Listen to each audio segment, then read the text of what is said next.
Lagyan ng mantika. Lagay ang bawang.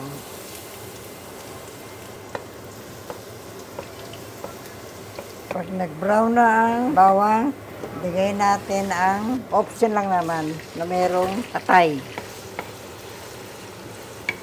Lagay natin ang manok. Lalaki. Ilagay ang toyo, suka at tubig. Meron tayong whole chicken, then we have liver, and then nilagyan niya ng Maglagay tayo ng chicken cube.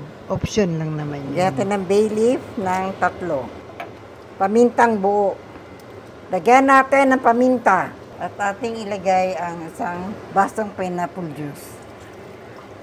Hayaan natin kumulo hanggang lumapot.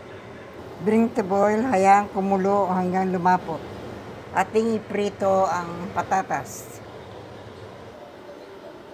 Luto na ang patatas. Ating pakuluan siya hanggang siya ay lumapot. in a minute. 1 hour. Ilagay natin ang patatas. Presenting adobo with potato. Approved.